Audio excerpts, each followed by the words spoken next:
Hello. Hey, everybody. um, Christmas Eve. It's a beautiful, beautiful weather here. We actually went for a walk this morning and it was so nice. It was fun.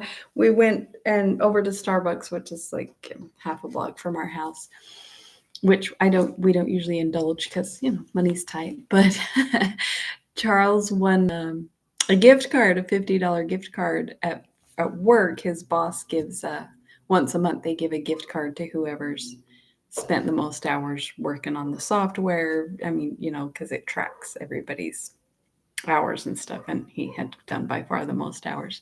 So they do a drawing of different gift cards you can get, and he got Starbucks, which is great for me because I love it. He doesn't drink Starbucks. He's the one that put in all the work, and then I got the reward. So, but it was fun. We went for a little walk and got Starbucks and went to the gym, and it was really, really fun. So we had a good day.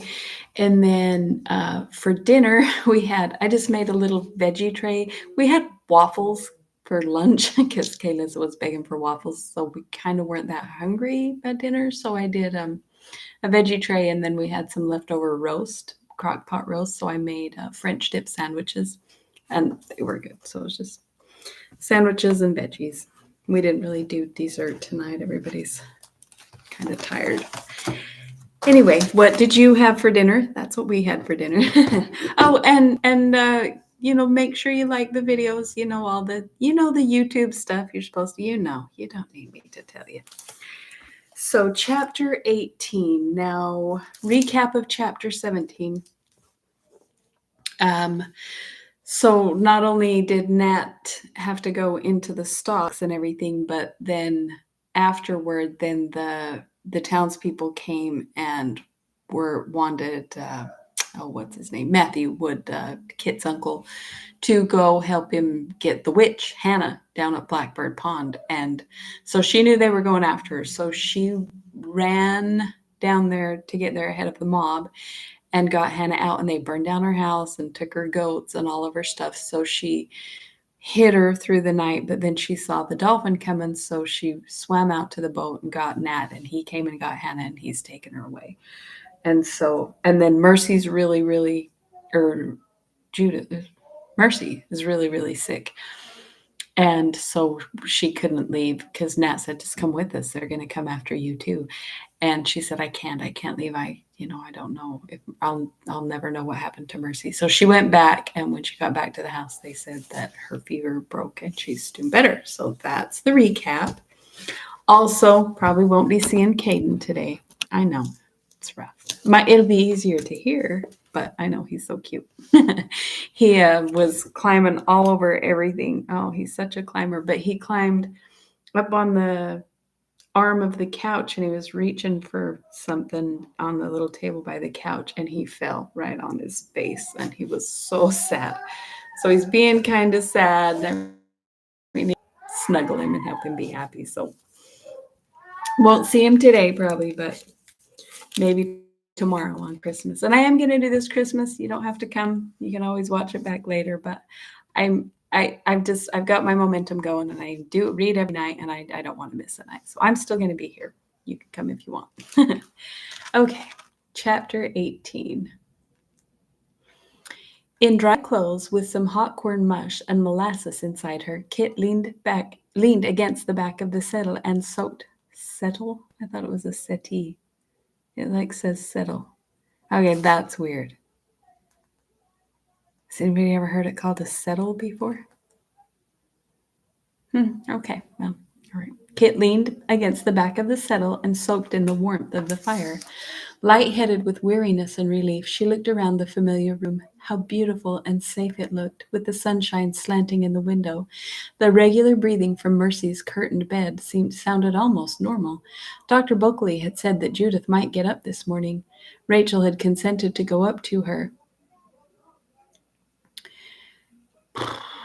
Sorry, I just totally skipped a line and missed my spot. Rachel had consented to go up to her own bed for a short sleep, on their promise to waken her at once if Mercy should rouse, and Matthew was preparing to get back to his work. Watching him draw on his heavy boots, Kit knew that she could not let him go without speaking. All night, just beyond the fringe of her thoughts, through the terror of the hunt and the long cold hours of waiting, she had cherished one small worming memory. There on the beach it had been the one thing that had held her back when Nat had offered her a chance to escape. She had to make sure that this memory was rightfully hers. She got up shakily and went to stand before her uncle. "Uncle Matthew," she said softly, "I heard what you said last night to those people, and I want to thank you for it." "'Tis no matter," he answered gruffly.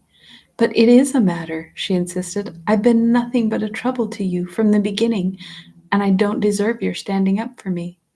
Her uncle studied her from under his bushy eyebrows. "'Tis true I did not welcome you into my house," he said at last. "But this last week you have proved me wrong. You haven't spared yourself, Catherine. Our own daughter couldn't have done more." Suddenly Kit wished with all her heart that she had never deceived this man. She would like to stand here before him with a clear conscience. She was ashamed of the many times, more times than she could count, when she had skipped off and left her work undone. "I shall tell him some day," she vowed to herself, "when I am sure that Hannah is safe, and I will do my full share beginning this very moment. I don't even feel tired anymore." She helped Judith into her clothes and drew a chair for her near the sunny window. She drew a great kettle of water from the well and set it to boil for the wash. She swept up the scuffed sand and spread a fresh layer in a fine pattern. She stirred up a corn cake for the midday meal. Hannah was safe, and Mercy was going to get well. That should be enough, and surely if she worked hard enough she could forget this strange feeling of emptiness. The haunting regret that a secret and lovely thing was gone forever. Matthew came back presently for the noon meal. Kit thrust the iron pail into the oven and drew out the corn cake, plump and golden and crisp about the edges. And Judith said the smell of it made her feel hungry for the first time. Mercy stirred and asked in a quite natural voice for a sip of water, and Rachel's haggard face lighted with a smile. They were not alarmed this time by the knock on the door. Matthew went to answer it, and the others sat calmly at the table. They heard the scuff of boots in the hallway and a man's voice. "We have business with you, Matthew." "There is illness here," he answered. "This can't wait. Better summon your wife, too, and that girl from Barbados. We'll be brief as we can." The men stood aside to let Rachel and Kit walk ahead into the company room. There were 4 callers, one a deacon from the church, the constable of the town, the goodman Cruff, and his wife. They were not excited this morning. They looked hard and purposeful, and Goodwife Cruff's eyes glittered toward Kit with contempt, and something else she could not interpret. "I know you don't hold with witchcraft," the constable began, "but we've summat to say as may change your mind." "You arrested your witch?" asked Matthew with impatience. "Not that. The town's rid of that one for good." Matthew stared at him in alarm. "What have you done?" "Not what you fear. We didn't lay hands on the old woman. She slipped through our traps somehow." "And we know how," hissed Goodwife Cruff. Kit felt a wave of fear that left her sick and dizzy. The deacon glanced at Goodwife Cruff uneasily. "I don't quite go along with them," he said, "but I've got to admit the thing looks mighty queer. We've combed the whole town this morning, ever since dawn. There's not a trace of her. Don't see how she could have got far." "We know right enough. They'll never find her," broke in Goodwife Cruff. "No use trying to shush me, Adam Cruff. You tell 'em what we saw." Her husband cleared his throat. "I didn't rightly see it myself," he apologized, "but there's some as saw that big yeller cat of hers come a-running out of the house. Couple of fellers took a shot at it, but the ones as got a good look claims it had a great fat mouse in its mouth, and it never let go, even when the bullets came after it." His wife drew a hissing breath. "That mouse was Hannah Tupper. 'Tis not the first time she's changed herself into a creature. They say when the moon is full—" "Now hold on a minute, Matthew," cautioned the constable at Matthew's scornful gesture. "You can't gainsay it. There's things happen we better not look at too close. The woman's gone, and I say good riddance." "She's gone straight back to Satan," pronounced Goodwife Cruff, "but she's left another to do her work." Kit could have laughed out loud, but a look at Goodwife Cruff sobered her. The woman's eyes were fastened on her face with a cunning triumph. "They found summat when they searched her place. Better take a look at this, Matthew." The constable drew something shining from his pocket. It was the little silver horn book. "What is it?" asked Matthew. Looks like a sort of hornbook. Whoever saw a hornbook like that? Demanded Goodman Cruff. 'Tis the devil's own writing. Has the Lord's Prayer on it, the constable reminded him. Look at the letters on the handle, Matthew. Matthew took the thing in his hands reluctantly and turned it over. Ask her where it came from, jibed Goodwife Cuff, unable to keep silent. There was a harsh gasp from Rachel. Matthew lifted his eyes from the hornbook to his niece's white face. Can this be yours, Catherine? He asked. Kit's lips were stiff. Yes, sir, she answered faintly. Did you know you had lost it? Was it stolen from you? No, sir, I knew it was there. I took it there myself. Why? Kit looked from one grim, waiting face to another. Did they know about Prudence? If not, she must be very careful. It was a sort of present, she said lamely. A present to the widow? Not exactly. You mean she had some sort of hold over you? Some blackmail? Oh, no. Hannah was a friend of mine. I'm sorry, Uncle Matthew. I meant to tell you, truly I did, as soon as I could. I used to go to see her on the way home from the meadow. Sometimes I took things to her, my own things, I mean. Poor Rachel, how that apple tart must be torturing her conscience. I don't understand this, Catherine. I forbade you, you understood it perfectly, to go to that woman's house. I know, but Hannah needed me, and I needed her. She wasn't a witch, Uncle Matthew. If you could only have known her. Matthew looked back at the constable. I am chagrined, he said with dignity, that I have not controlled my own household, but the girl is young and ignorant. I hold myself to blame for my laxness. Take no blame to yourself, Matthew. The constable rose to his feet. I'm sorry, what with your daughter sick and all, but we've got to lock this girl up. Oh, no, burst out Rachel. You can't let them, Matthew. Since when, asked Matthew, his eyes flashing, do you lock up a girl for disobedience? That is for me to settle. Not disobedience. This girl is charged with witchcraft. That is ridiculous, thundered Matthew. Watch your words, man. The girl has admitted to being a friend to the witch, and there is a complaint against her, made according to law and signed. Who dared to sign such a charge? I signed it, shouted Goodman Cruff. The girl put a spell on half the children in this town, and I'll see her brought into court if it's the last thing I ever do. Matthew looked defeated. Where do you aim to take her? He asked. Shed back at my place will do. There's no proper jail short of Hartford, and I've lost near a day's work already. Wait a minute. How long do you intend to keep her? Till the trial. When Sam Talcott gets back tomorrow, he'll likely examine her with the ministers present. That's what they did to Goody Harrison and that Johnson woman. Been 20 years since we had a witch case hereabouts. Reckon there'll be a jury trial in Hartford. Suppose I give you my word that until Captain Talcott returns, I'll keep her locked in her room upstairs. What good is his word? Demanded Goodwife Cruff. Has he known where she was these past months? She wants to see me in jail, Kit thought. She felt numbed by the hatred in the woman's eyes. I'd trust you all right, the constable considered, but they's some I don't trust. They was out of their minds down there last night. One more death in this town, and I won't be responsible for what happens. The girl will be safe with me, that I warrant. Rachel started forward, but Matthew motioned her back. Get her coat, he ordered. They stood waiting silently in the hallway where Rachel climbed the stairs weeping and came back with her own woolen cloak. Yours feels damp, she quavered. Keep this on you, Kit. It may be cold in that place. The Cruffs walked behind them all the way along High Street, down Carpenter's Lane to the constable's house, and stood by till they saw Kit safely in the shed, and heard with their own ears the heavy bolt drop in place outside the door. The shed was entirely empty, save for a pile of straw in one corner of the dirt floor. There was no window, but the rough boards let in chinks of daylight as well as drafts of cold November air. Kit leaned against the doorpost and let the tears run down her cheeks. Toward late afternoon, when one side of the shed was already deep in shadow, she heard footsteps.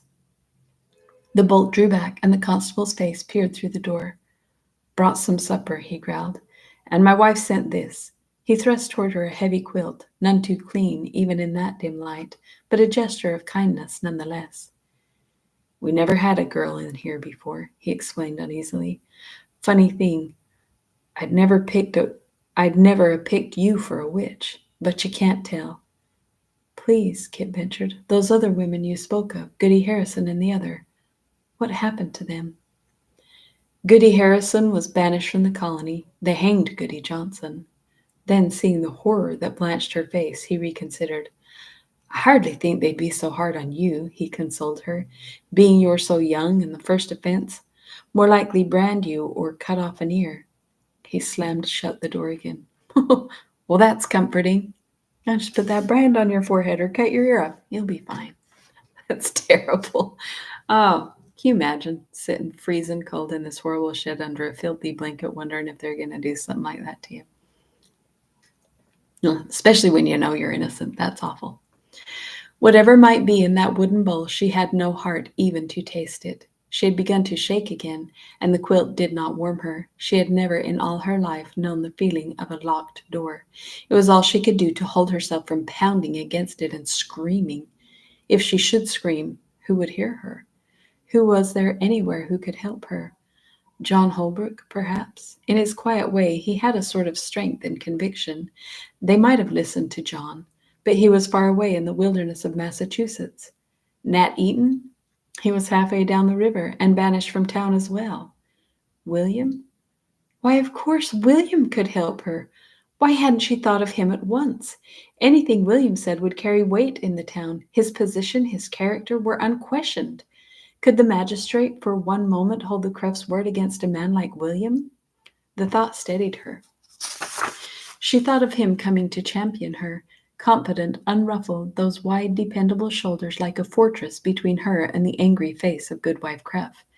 Dear, dependable William. Perhaps he would come tonight. Kit drew a deep breath, and sitting on the floor, her knees drawn tight against her chest, she waited for William. It was Rachel who finally came instead. Long after dark, Kit heard her whisper outside the shed wall, so timid and faint that at first she thought she must have imagined it. "Kit, can you hear me? Are you all to rights?" "Yes. Oh, Aunt Rachel, you shouldn't have left them." "I had to know how you are. I knew you'd want to know, Kit. Dr. Bulkley says Mercy's fever is nearly gone." "I'm so glad. I wanted to help, and now I've left it all for you to do. Oh, Aunt Rachel, can you ever forgive me?" "Shush, child. 'Tis myself I can't forgive. To think I knew all along you were going to that place, and I never spoke up. I'd have kept going anyway, but I never knew I'd shame you all like this. Aunt Rachel, what do they do to witches?" There was a small sound outside the boards. "Nothing, child," whispered Rachel. "They won't do anything to you. We'll think of something." But she had not spoken fast enough. That little sobbing catch of breath had answered first. "The inquiry will be in the morning. Have courage, dear, but you've got to help us, Kit. If there's something you haven't told, something you're holding back, you must tell everything." How much courage must it have taken for Rachel to brave her husband's anger and the dark and the strange terror of a prison shed? "I wish I could get some food into you. Are you very frightened, Kit, dear?" "Not now," lied Kit. "Not now that you've come." "Thank you, Aunt Rachel." Sustained by her aunt's visit, Kit was able to face the morrow with less panic. She sat down and forced herself to take stock of her chances. She couldn't imagine that they could have much evidence against her, but it didn't seem to take much evidence to rouse these people's suspicions.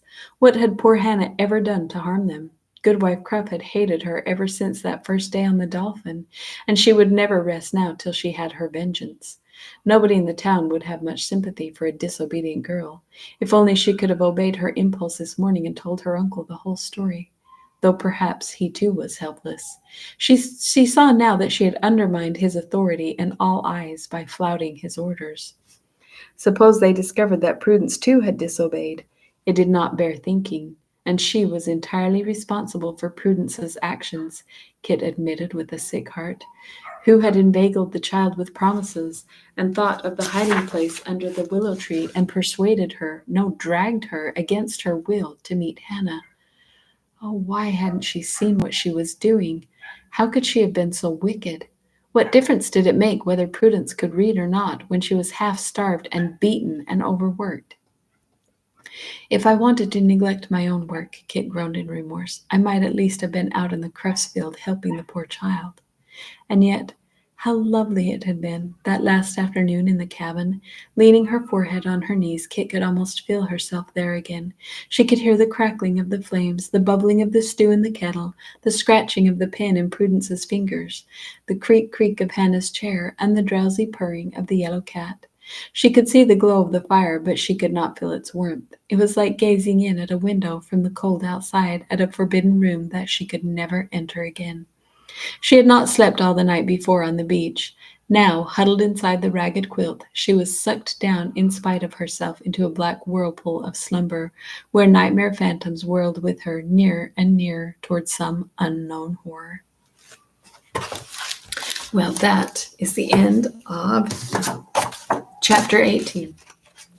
Sheesh, she's got herself in trouble now. Oh, I forgot to show off. Excuse me. I was going to show, because I did a resin pour yesterday, but it's not quite done. The stuff needs a little bit more time. So I'll just show you some other stuff I made. I have to show off this mushroom. I made it a while ago, but it's so cute. And it's sad because in this bad camera and this poor lighting, which someday I'll have a nice setup, I'm sure you can't tell how bright the colors are, but it's so cute and bright and sparkly and cheerful. I love these little mushroom containers. They're so, so cute.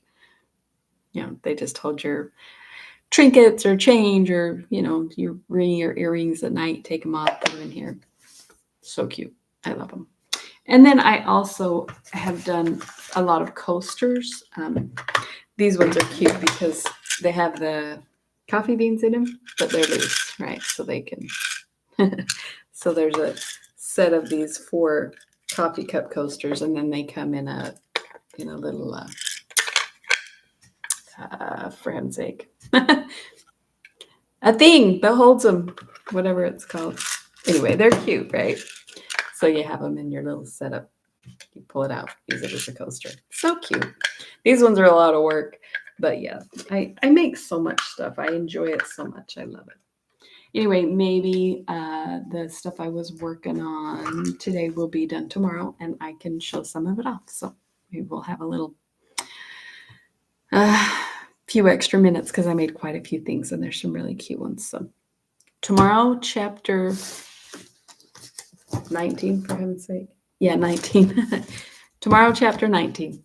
Looking forward to it. Love you all. Thanks for coming, and we'll see you tomorrow.